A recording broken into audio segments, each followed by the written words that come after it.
C'est l'heure du grand entretien, comme chaque soir, avec ce soir un gros plan sur la semaine importante qui s'est déroulée aux Nations Unies. On va essayer de dresser le bilan de cette Assemblée générale de l'ONU, pas comme les autres, la reconnaissance, bien sûr, de l'État palestinien par Emmanuel Macron, mais aussi beaucoup de prises de parole de chefs d'État arabes, l'absence qui a été très remarquée de Mohamed Ben Salman. On va en discuter avec vous. Antoine Basbous, bonsoir. Bonsoir. Merci d'être là. Vous êtes politologue, le directeur de l'Observatoire des pays arabes. Et bonsoir, Ofer Bronstein. Bonsoir. Merci à vous. Vous êtes un militant de très longue date pour la paix, fondateur du Forum international pour la paix et envoyé spécial pour le Moyen-Orient d'Emmanuel Macron. Vous revenez des Nations Unies de New York. On va commencer par cette séquence.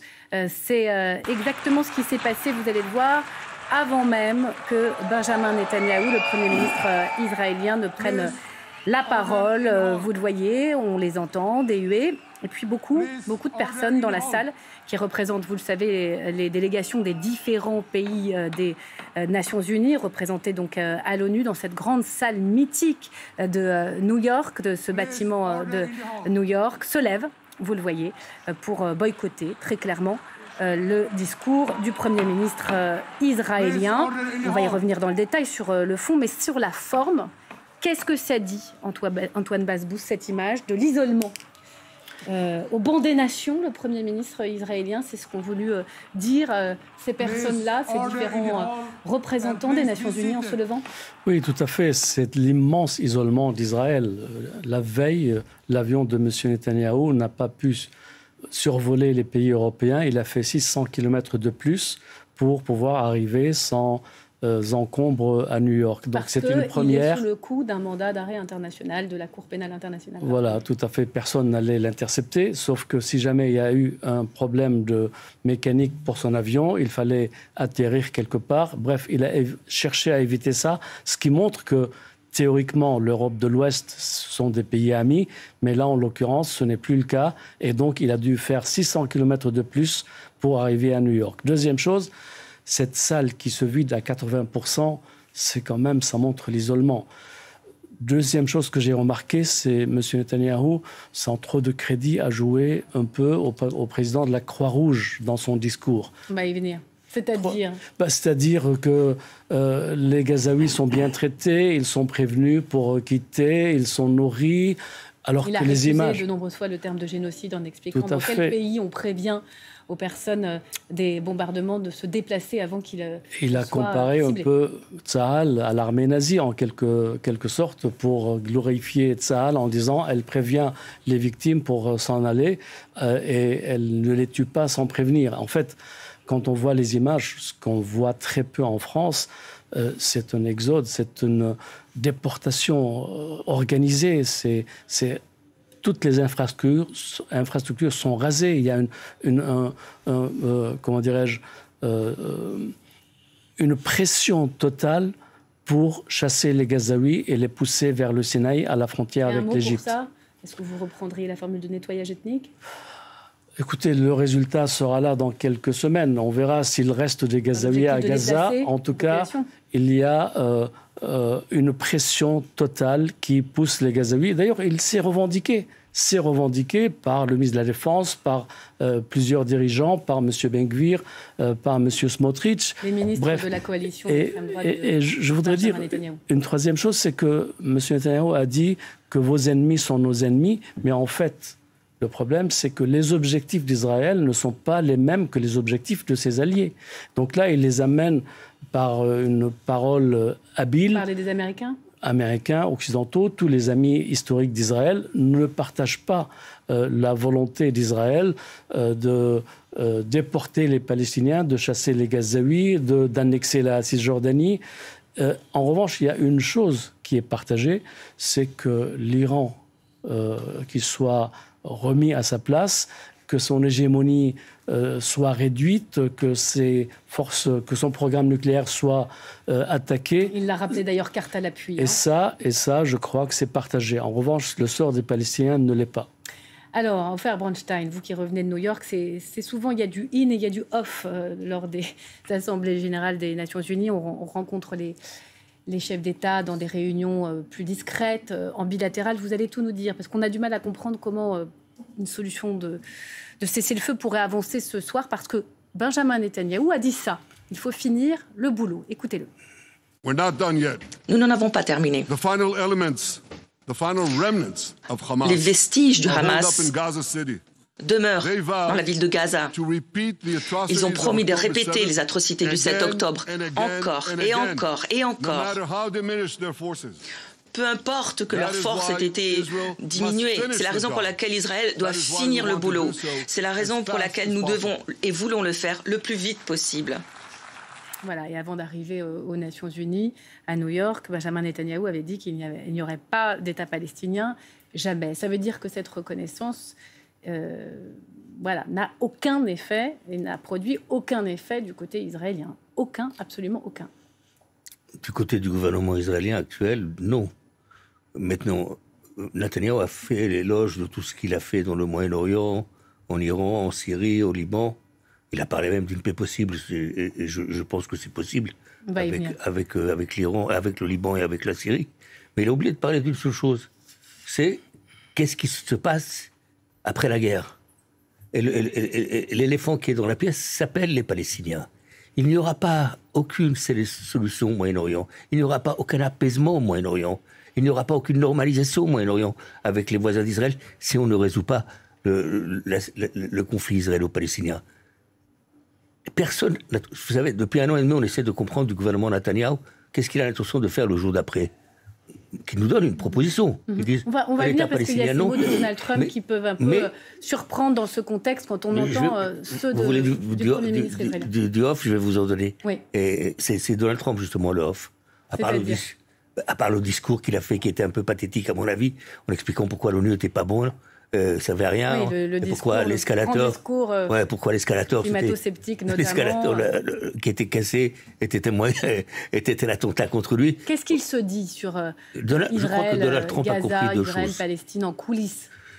Je crois que la réunion qu'il a eue avec les pays arabes à l'ONU a eu beaucoup d'effets sur lui. Donald Trump, il comprend qu'il est complètement isolé. Jusqu'à il y a 3 jours, il n'y avait que 2 membres du Conseil permanent, du Conseil de sécurité, qui était pour un État palestinien, contre 3. Aujourd'hui, on a déjà 4, seuls les Américains ne le sont pas. Pareil pour le G7. Jusqu'à 3 jours, il n'y avait aucun pays du G7 qui avait reconnu un État palestinien. Aujourd'hui, on a déjà 3, peut-être même 4 bientôt. Donc, il est de plus en plus isolé. Donc, quel message fait-il passer via ses conseillers en coulisses? Le message que lui, il va le faire passer à Netanyahou, je pense que Netanyahou va prendre la clé, là. Ah bon? Ah oui. Je pense que Netanyahou... C'est-à-dire, concrètement, vous pensez qu'il y aura des sanctions américaines sur les armes, sur quoi? Non, il n'a pas besoin. Il n'a pas besoin d'aller jusque-là. Il va lui dire, tu fais... Netanyahou travaille pour les Américains. Netanyahou n'écoute que les Américains. Alors, et aujourd'hui, il est isolé. Et Donald Trump va lui donner des ordres. Et lui, comme un bon enfant... Vous êtes un éternel optimiste, Ofer Bronstein. On va écouter Donald Trump dans un instant, mais je voudrais qu'on revienne sur une absence. Qu'il faut qu'on commente. Ça devait être MBS, absolument. Ça devait être une reconnaissance avec les pays arabes et la conférence, normalement, organisée par la France en amont de l'Assemblée générale des Nations Unies, devait se faire avec l'Arabie saoudite. Et le prince héritier, Mohammed Ben Salman, n'était pas là. Pourquoi? Et surtout, quelles conséquences ça a sur ce processus vraiment fragile d'essayer de faire avancer vers un cessez-le-feu? D'abord, MBS a une excuse publique, c'est la santé de son père qui se dégrade. Et c'est vrai, mais elle se dégradait déjà en juin et il ne comptait pas y aller. La réalité, à mon sens, c'est que MBS n'a pas envie de se fâcher avec Trump, qui est à fond contre cette reconnaissance. Et donc, il envoie son ministre des Affaires étrangères, il n'intervient même pas en vidéoconférence, tout simplement pour éviter un choc frontal avec M. Trump et pour garder un peu le fil de la conversation avec Trump. C'est ça la réalité. Donc, l'intérêt principal, c'est l'alliance avec Donald Trump et les États-Unis pour l'Arabie. Et en même temps, l'Arabie, pendant ce temps, après la frappe sur le Qatar, qui a raté, Eh bien, l'Arabie s'est tournée. Oui, l'Arabie s'est tournée vers le Pakistan. Ils ont signé un accord de défense. Le Pakistan est une puissance nucléaire dont l'Arabie a financé le programme nucléaire. Et cet accord de défense oblige le Pakistan à soutenir l'Arabie si jamais elle a été attaquée. Donc, le fait que quand l'Iran attaque l'Arabie, Trump, premier mandat, ne bouge pas, ça a laissé des traces. Quand le drone le plus sophistiqué de l'armée américaine est abattu par les Iraniens et que Trump ne réplique pas, c'est une deuxième leçon. Quand, à 30 km de la base la plus importante des États-Unis, en dehors du territoire américain, au Qatar, à Al-Udeid, ne signale pas une attaque israélienne sur le Qatar, eh bien, ça en fait trop. Et donc, du coup, M. Trump, il est discrédité auprès des pays du Golfe, mais il est craint, il est redouté, parce qu'il peut être colérique, il peut changer d'avis et il peut leur faire du tort. Jean Quatremer, moi, vous avez une question pour nos invités. Oui, parce qu'en fait, quand une partie donc des délégués des États quitte la salle, je me suis demandé, est-ce qu'il y a déjà un précédent dans l'histoire ? Est-ce que quand Xi Jinping, un grand ami des musulmans, c'est connu, donc prend la parole, est-ce que 80% des délégués se lèvent et s'en vont ? Est-ce que, après la Géorgie, après l'annexion de la Crimée, quand Vladimir Poutine est venu devant l'Assemblée générale de l'ONU, est-ce que les gens se sont levés ? Pas autant que ça. Voilà. Donc, il y a quand même... Moi, je ne peux pas m'empêcher. Je conçois l'isolement de Netanyahou, vous avez raison. Pas d'Israël, de Netanyahou. C'est très important. Il faut souligner et ressouligner. Absolument. Donc, est-ce que quand là, il est boycotté, c'est le Premier ministre mais c'est une vraie question. Oui. Ou c'est l'État ? Non. C'est une vraie question. C'était la question. Non, voilà. non, je vais vous dire, quand il dit il a donné le nom de tous les otages, mais il a oublié de dire que 80% des Israéliens lui demandent d'une façon permanente d'arrêter la guerre pour libérer les otages. Alors, il oublie de dire que le chef d'état-major, les chefs d'état-major israéliens et les familles des otages disent qu'en faisant la guerre, il met en danger la vie des otages. Donc, c'est M. Netanyahou qui a été boycotté. Alors aujourd'hui, c'est vrai qu'il a cité le nom de tous les otages. Et il a dit, en direction du Hamas sans les citer, si vous les libérez, et qu'est-ce qu'il fallait comprendre ? J'arrête de déplacer les gens. On va l'écouter. On va écouter Benjamin Netanyahou là-dessus. Au geôlier de nos otages, j'aimerais dire déposez les armes, laissez nos concitoyens partir, libérez les otages, jusqu'au dernier, les 48, libérez les otages maintenant.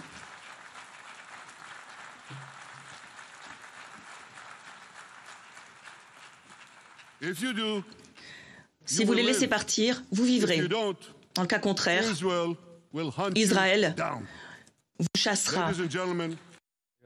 Qu'est-ce que vous avez compris ? Moi, j'ai compris encore une fois que c'est du sable dans les yeux de la communauté internationale. Tout le monde en Israël, tout le monde, à grande majorité, lui dit « arrête la guerre pour pouvoir libérer les otages ». Que cette guerre met en danger les otages. Lui, il dit « libérer et j'arrêterai après ». Ça ne se fera pas. Le fait que le Hamas est une organisation terroriste, d'ailleurs, il faut remarquer quelque chose. Ça fait 2 ans qu'Israël mène une guerre contre des organisations terroristes, le Hezbollah et le Hamas, pas contre des États. Moi, je suis de ceux qui pensent que s'il y avait une souveraineté palestinienne avant le 7 octobre, il n'y aurait pas eu le 7 octobre. C'est pour ça que moi, ça fait 4 ans que je dis au président Macron, on reconnaît l'État palestinien. Alors, je pense que ça aurait été bien de le faire avant. Les terroristes de l'organisation du Hamas ne veulent pas d'État. Bien sûr qu'ils ne veulent pas d'État. Ils avaient le 7 octobre en tête depuis longtemps. Est-ce que ça ne milite pas non, mais s'il y avait une autorité... Pour expliquer que justement, il y aurait eu le 7 octobre de toute façon. C'est pas exactement ce qu'il réclame, l'État. S'il y avait une souveraineté palestinienne, aussi bien à Gaza, une seule armée palestinienne, aussi bien à Gaza... Ça aurait affaibli le Hamas, vous pensez ? Mais regardez ce qui s'est passé à Ramallah ces derniers temps. Il n'y a pas eu de manifestation contre Israël. L'autorité palestinienne continue quotidiennement à coopérer avec les services de sécurité israéliennes. Il n'y a pas eu de manifestation contre Israël à Ramallah. Il y en a eu plus à Paris, à Ramallah et à Berlin et à New York qu'à Ramallah. Donc l'autorité affaiblie, marginalisée, elle tient quand même son peuple parce que c'est vraiment pas... Oui. Il y a une solidarité aussi un petit peu avec les Gazaouis, donc un peu avec le Hamas. Bien sûr qu'il y a une solidarité, mais pas par la violence. Antoine Bazbouche. L'affaire des otages, c'est un prétexte. Parce que, indépendamment des otages, que disent le trio Netanyahou, Smotrich et Ben Gvir ? Ils disent les Gazaouis hors de Gaza, la Cisjordanie, on l'annexe. Et donc, répond à cela M. Trump en disant « je vais faire une Riviera à Gaza ».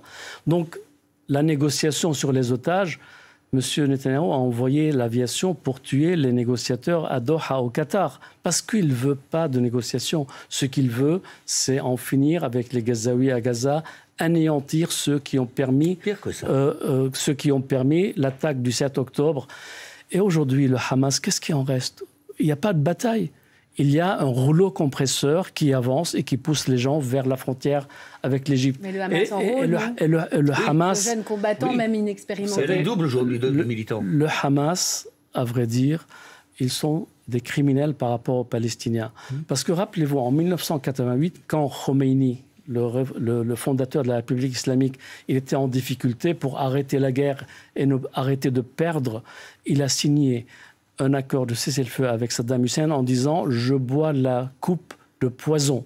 En même temps, le Hezbollah, l'année dernière, après avoir été décapité, ils ont signé un cessez-le-feu avec Israël en boivant à leur côté le poison.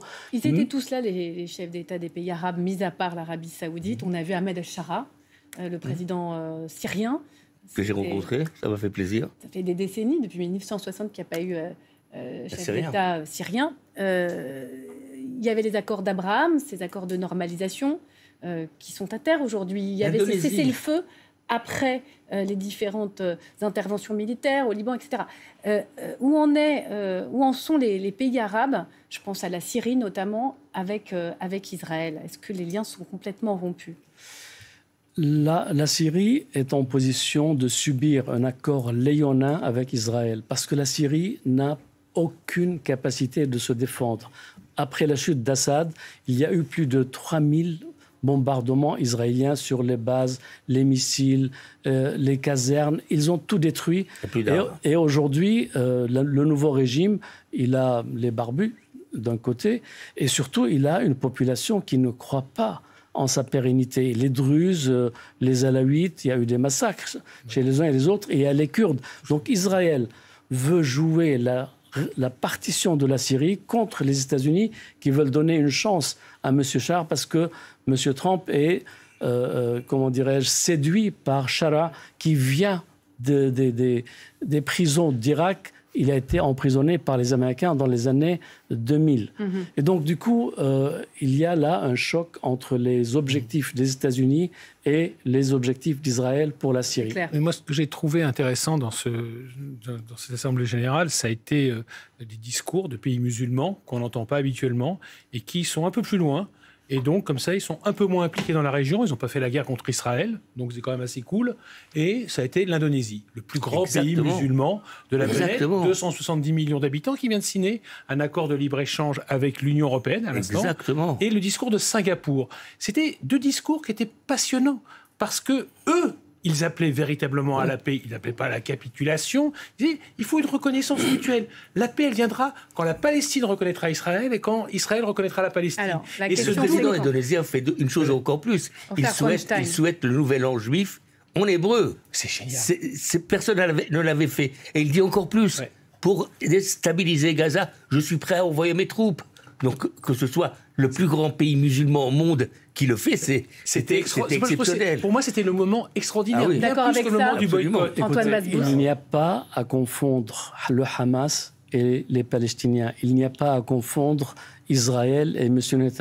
Netanyahou, Smotrich et Ben Gvir d'un côté. Et de l'autre côté... Le discours d'Abbas, vous l'avez trouvé intéressant? Moi, j'ai trouvé magnifique. Mahmoud Abbas. Mais oui, courageux. Lui aussi, il souhaite le nouvel an aux Israéliens. Lui aussi, il dit « je condamne le Hamas ». Qu'est-ce qu'il fait pour faire avancer? Écoutez, il a donné des garanties. Qu'est-ce que vous voulez qu'il fasse de plus? Il a donné des garanties écrites qui ont été adoptées par la Ligue arabe. Non Hamas, libération des otages, réforme chez l'autorité palestinienne, l'État palestinien démilitarisé. Il y a eu deux sommets arabes, celui de Fès et de Beyrouth, à 20 ans d'intervalle, 82 et 2002, qui appelaient à la reconnaissance mutuelle d'Israël si elle reconnaît les Palestiniens. Dites-vous que le plus grand pays arabe, l'Égypte, 110 millions d'habitants, le voisin immédiat d'Israël, a signé la paix en 1979. Les accords d'Abraham Eh bien, les plus importants pays arabes... normalisation des relations. La Jordanie, l'autre voisin. Donc, il y a une voie de paix entre Israël et les Arabes. Il n'y a que un peu l'Algérie, un peu le Qatar qui sont récalcitrants. Mais le reste des pays arabes sont tous pour la paix, mais une paix qui sauve la face. Pas une paix... Alors, quelle paix? On va essayer de se projeter un tout petit peu sur ce qui pourrait... se passer si on est optimiste et si on y croit. On va écouter Donald Trump pour essayer de comprendre avec prudence cette déclaration.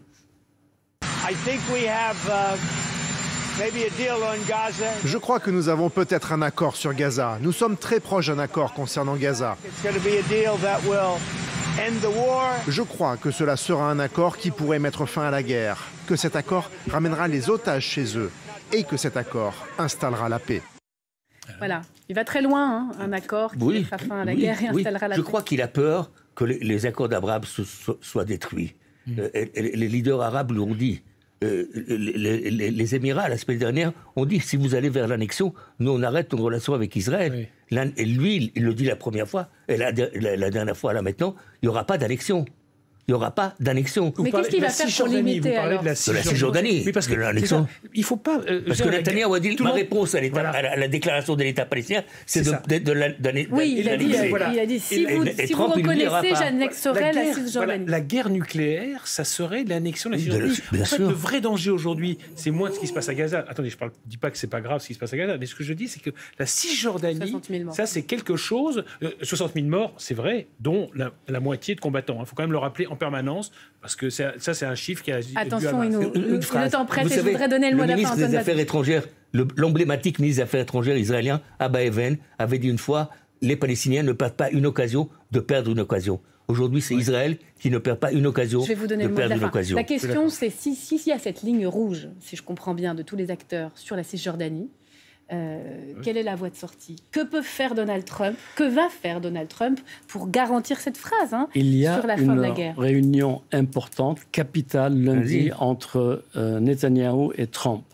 Trump a dit pas d'annexion. En revanche, Netanyahou peut lui jeter dans l'oreille, bon, il n'y aura pas d'annexion, mais on continue la colonisation. Et le mois dernier, il y a un nouveau programme de 7300 il ne sortira pas. Appartements qui a été adopté à l'est de Gaza, de sorte qu'il coupe la Cisjordanie en deux et qui empêche... de Jérusalem. Pardon. Et qui empêche une assise territoriale pour un État palestinien. Le temps nous est compté, c'est l'heure du journal sur France Info, mais j'espère que vous reviendrez. La date de lundi est importante et on a besoin de votre expertise pour nous aider à mieux comprendre. Merci beaucoup Antoine Basbous, l'Observatoire des pays arabes, et merci Ofer Bronstein du Forum international de la paix de retour de New York. Merci à vous de nous avoir suivis.